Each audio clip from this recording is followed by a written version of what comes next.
When you heard somebody's coming to talk to you about technology, I'm sure you didn't expect to see somebody who lived and worked in Africa. I actually grew up my whole life there, as you probably guessed right away when you saw and I started to speak. And it's really home. And it's also the place where we do a lot of interesting stuff in technology. And so when the Contagious team asked me to come speak, I was like, okay, but who's the audience? And a bunch of people from, in this case, New York, who are in the advertising world or in larger businesses. And I said, okay, well, what we do doesn't always translate, but I think there's something that is interesting, at least that I think about a lot. And that is this term called white space. Okay, and white space is defined as a place where rules are vague, authority is fuzzy, budgets are non-existent, and strategy is unclear. And I think this is a term I like because it's useful equally inside of organizations, large ones and small ones, but also in the world that I live, because it's defined by this. There is a lot of loose space around, and the innovative stuff that we see comes where there's loose control. This means, where there's nobody who's controlling a budget, or there's very little top-down authority in this space, and that's where the interesting things happen. So here's an example of that. There's a guy on Twitter named Chief Kariuki. He comes from a couple hours outside of Nairobi, and unlike the chief that you think of back in colonial times, he's a chief. He's in charge. He has some control of the administration of the area.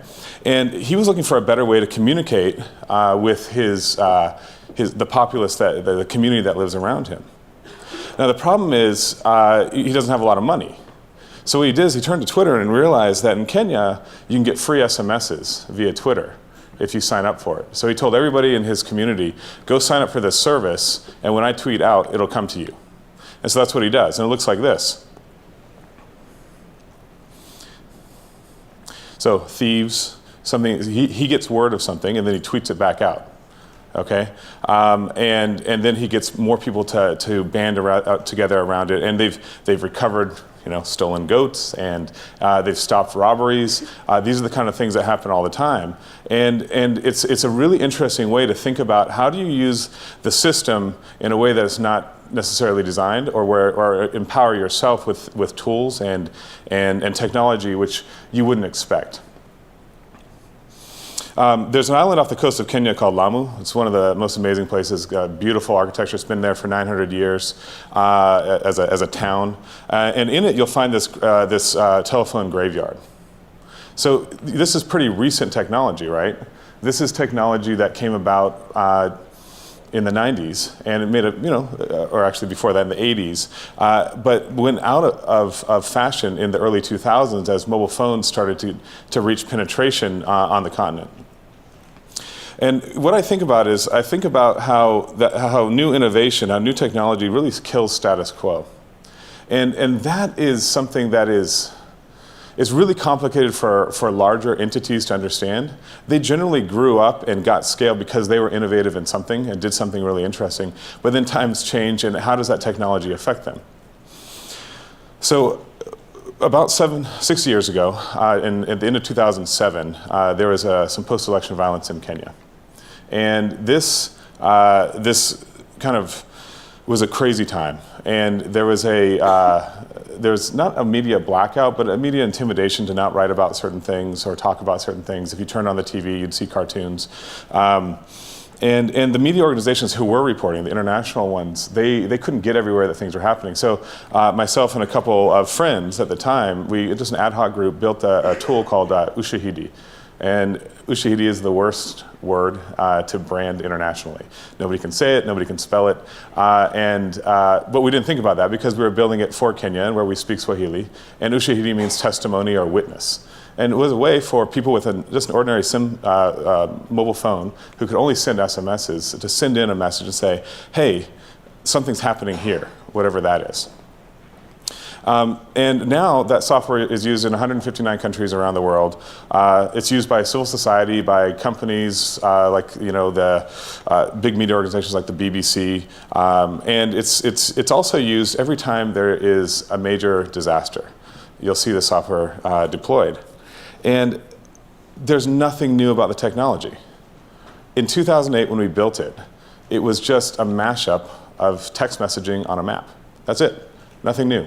But what it did was it disrupted the status quo of the humanitarian space, the big media space, and the government, because they're used to telling you what's going on.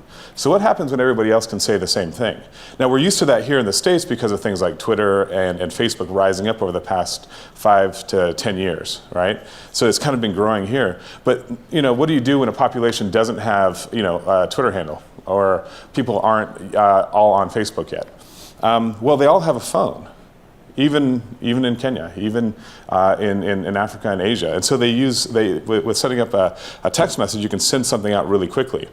Some of the worst disasters that we've seen around the world have used this.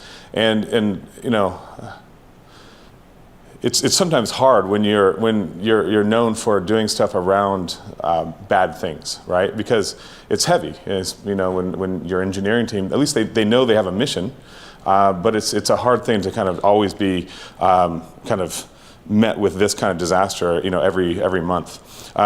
So we made the software open source, so anybody could download it and run it anywhere in the world, and that's what they've done, and which is why it's proliferated. So it's now been, I think, deployed over 50,000 times, and that sometimes is very mundane things, but also for things like earthquakes and tsunamis. There's other innovations coming out of Africa too, though. There's a group called Impedigree, and they do SMS-based drug checking to see if this is legitimate, real drugs that can be that should be bought, because there's a lot of fake medicine that's being sold.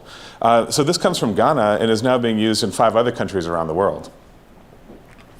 Everybody's heard about M-Pesa, which is the mobile phone payment system that we use in East Africa. Kenya specifically started there. And really now it's a model that's being transported to other places. And you can see here, this is just a duka in Upper Hill, which is a part of Nairobi. And they actually have 4 different payment types that you can go through. 4 of those are provided by the mobile operator, and then there's 2 other ones there that are services layered on top. So right now, just to put it in context how big this is, peer-to-peer payments move 1/3 of Kenya's GDP every day.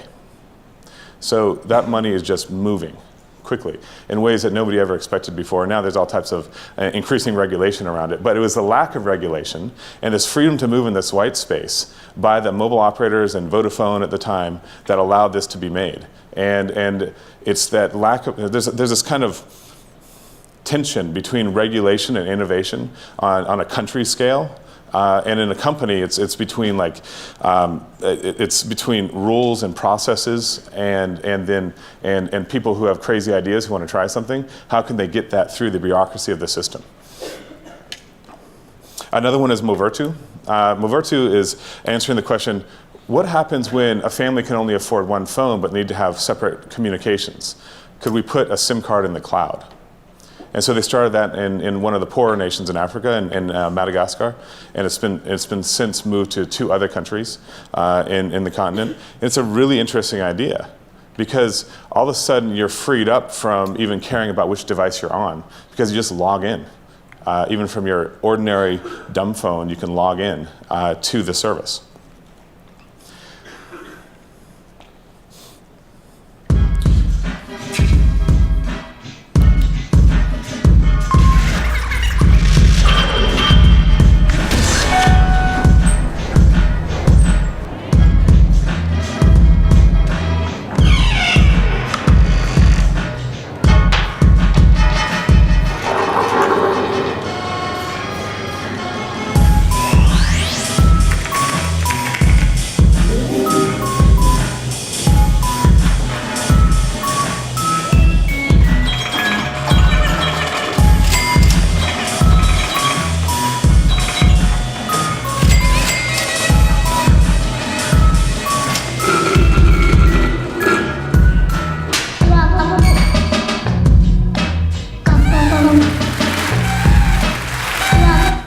So that's the iHub in Nairobi, the innovation hub that we started almost 4 years ago now, 3.5 years ago, and it's now over 11,000 members.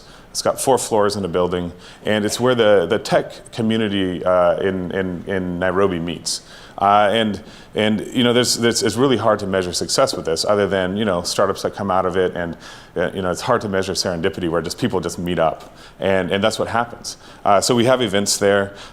This is this is what it looks like from a different angle, and it's really been interesting to me, because what we had was a technology community that was kind of nascent and growing, but was not connected yet in person.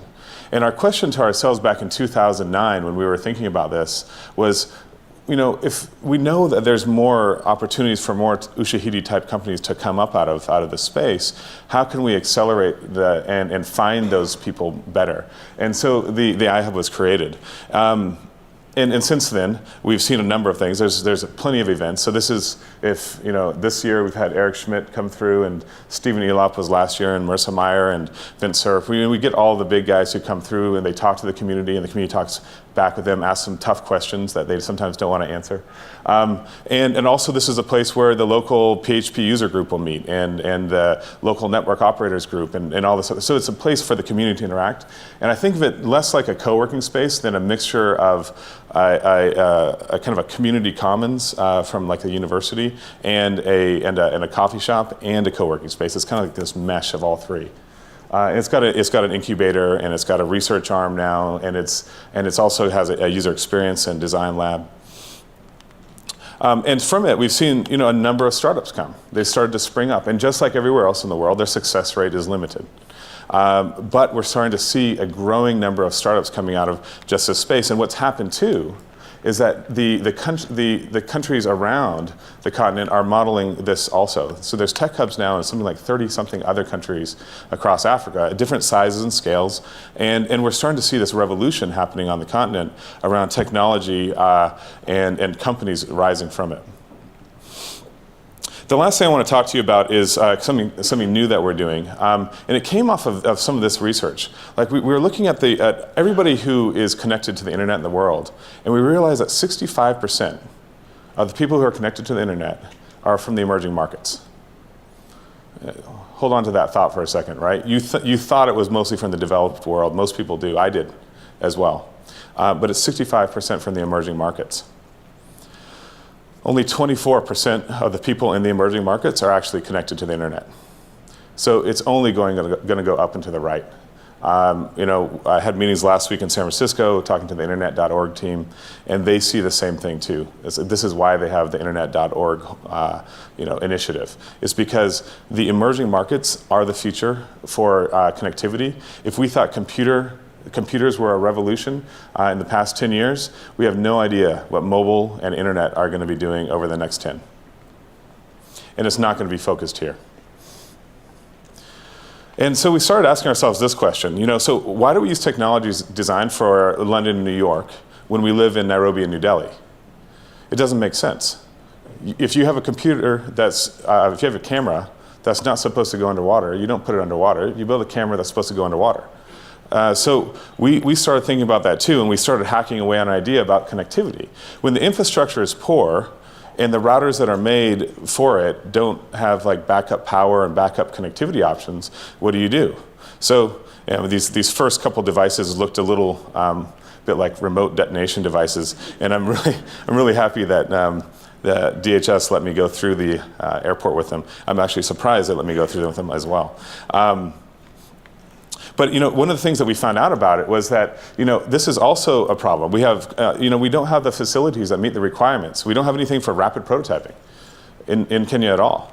The cost of materials is super high, and we can't get overnighted electronics components from anywhere. And when we do bring them in, it's at a very high price, and so that's a problem. Because if we ever want to have a consumer electronics type of environment where we actually manufacture some things, or even just do assembly, then we can't do it in our current setting. So this is what the brick looks like now, and I have one of them here with me. And it's a very simple device. It's called a brick because it's shaped like a brick, looks like a brick, and it has a single button. You turn it on, And it has 8 hours of battery backup, has 8 gigs of onboard storage so you can cache things locally.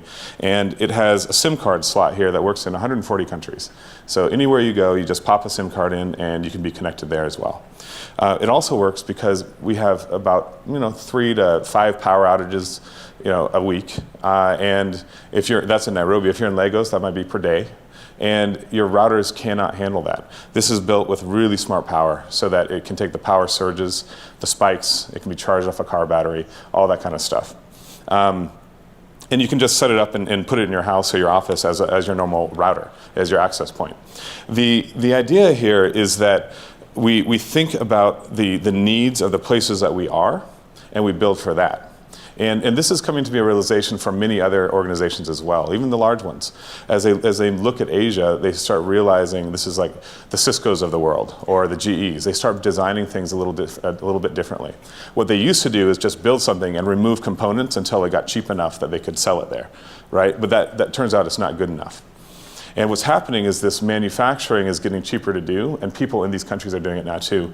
As BRIC, we're only on the front wave of this with a number of other companies in East Africa trying to fabricate our own new tools and technology. And one of the things that we're doing to kind of bring this all together is what we did with the iHub, we're trying to do with the prototyping space too.